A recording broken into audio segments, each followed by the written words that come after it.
proclamation of martial law and military papers. I feel fully elected president of the country. Use this power which may be implemented by the military authorities. Yung Manila Sound was really the golden age of Filipino music. Kasi nung araw, sabi nga nila OPM outsold the foreign counterparts. Ganun kalaki nung araw, ganun katindi ang OPM. It was not expressed this way, but what we wanted to do was to create the soundtrack of Filipino lives.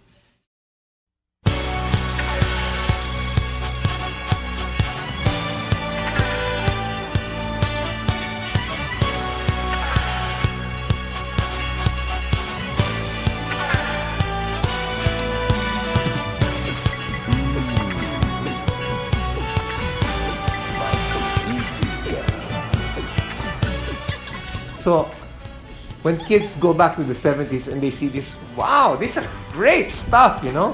Nung nag-umpisa ang Manila Sound, nagkaroon ng Pilipino, ng tatak Pilipino, sariling musika. So many hits that came out there. It was so nice, you know, to do recordings.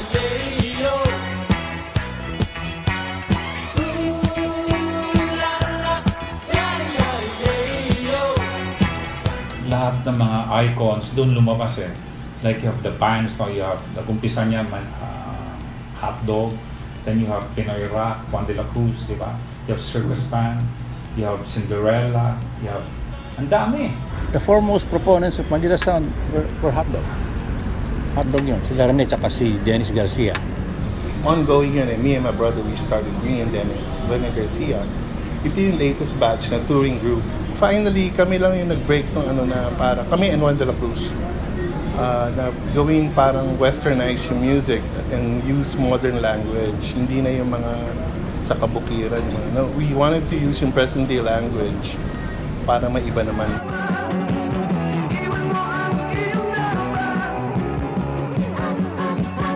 Apo was a group formed in school. 1969, we were hanging around the campus. In between classes, we would be playing the guitar. We were just a group in the campus, and then we were invited to other schools like Miriam, which used to be Marinol then. We enjoyed meeting the girls, so it was an incentive to just keep performing. Si Orly Ilacat, the president of Octo Arts, nakapag-isip siya na to put up a boy band. Ang kinuha niyang members ay mga employees mismo ng Octo Arts. It so happened na employee ako ng Octo Arts International.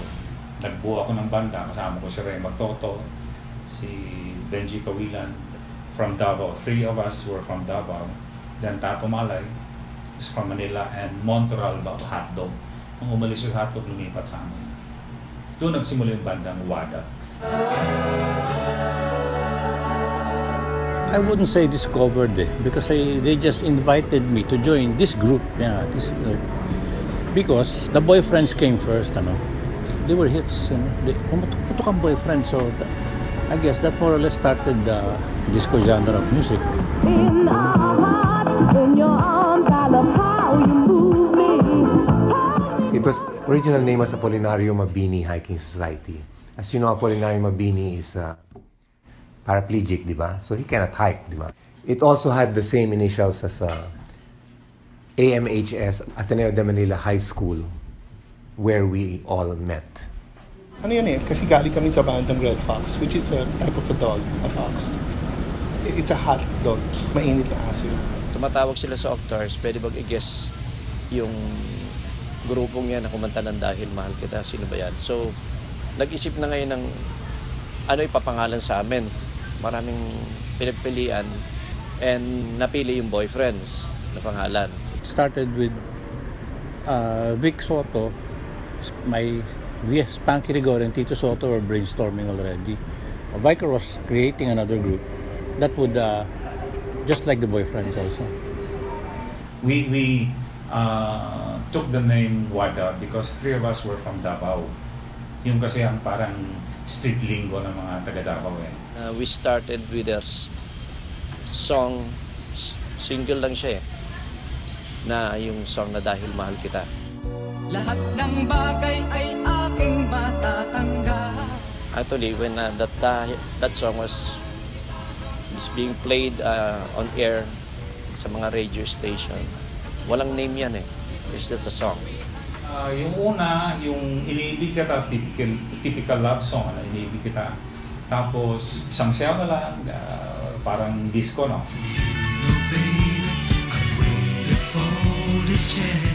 Itong pag tumatagal lalong tumitibay, ito magiging signature song ng Wada.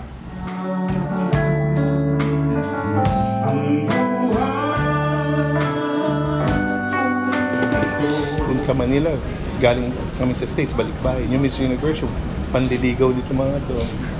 Tapos yung mga panaginip ka na lang dahil minsan mananaginip ka na sasagutin ka, pero vice versa. Minsan meron din kayong crush na guy na taken na. To that effect, no? Lahat yung bebuti nga, hindi naman porkit tagalasal ka, gwapo ka.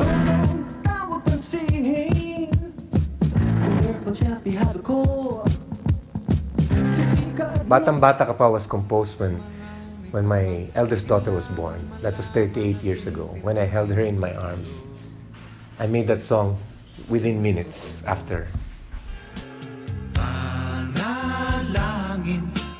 Panalangin was like a joke song because at that time the beat, this kind of beat was being popular. It's called the Platters beat. Chan chan chan chan chan chan chan, and it's an old beat from the 50s, like which the Platters used to do. Only you Can you make all this world seem wrong? So I said, maybe the beat has something to do with hit songs. So I made Panalangin, and it did. It did.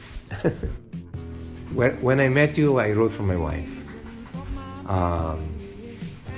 Handog ng Pilipino sa Mundo, I wrote for the EDSA, the historic event of EDSA. I said, it's not a real revolution if there's no theme song.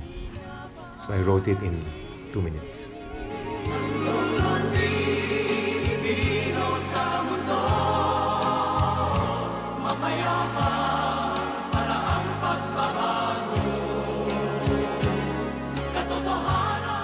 Later on in the martial law years, there were issues of freedom of expression, where you couldn't express yourself in certain ways that hurt the regime. Martial law talaga eh. Gusto nila tight grip on everything. We were banned for a while from stage, from government-owned venues, from radio and TV shows. We were so sikat, but we were banned. So, ganun yung mga dinaanan namin. Actually, maganda martial law, hindi nyo inabot eh. Kasi as long as you have nothing against the government, hindi ka naninira, you're free to do what you wanna do. Nakatulong sa amin yun eh, yung time na yun. Oh, that's time of martial law nung lumabas ang boyfriends. Lahat ng music natin na maririnig natin sa radio, everything is OPM. When I came to Manila, 1977, late 77 December, 78, medyo hindi na gaano katindi yung martial law. No, wala naman akong bad experiences with martial law. There were times during those days where you're doing a concert and all of a sudden the police raid the concert. And they go up on stage and they really say, this concert is over. And then they form a line.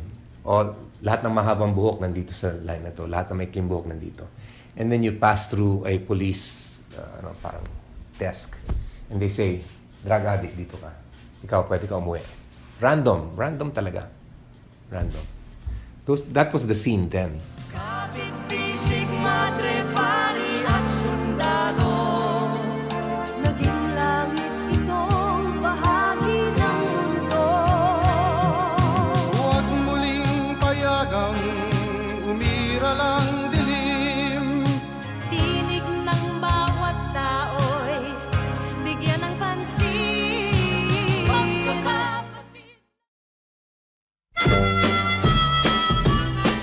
nainggit kami sa Beatles kasi the Beatles wrote for England, di ba?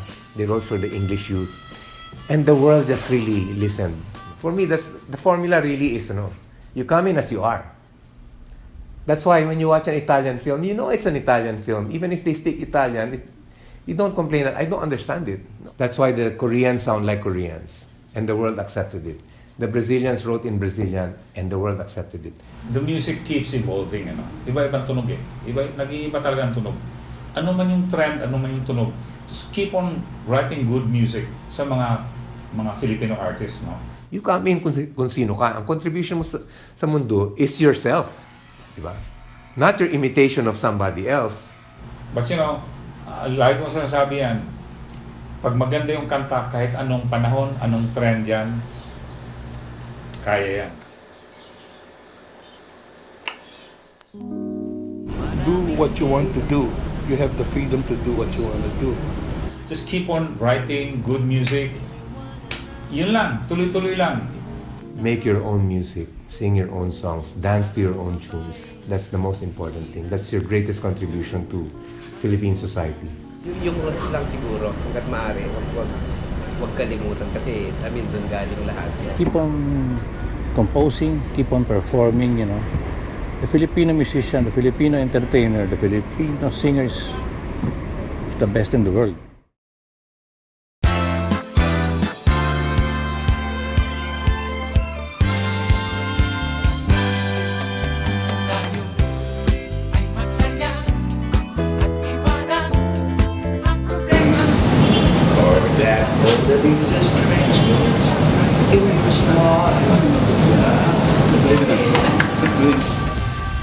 Ano po, bali po sa... Maybe it's the best thing for you, but it's the worst that could happen to me. Anong mas matatouch ka, di ba? O yun na, okay. Mr. Amchet,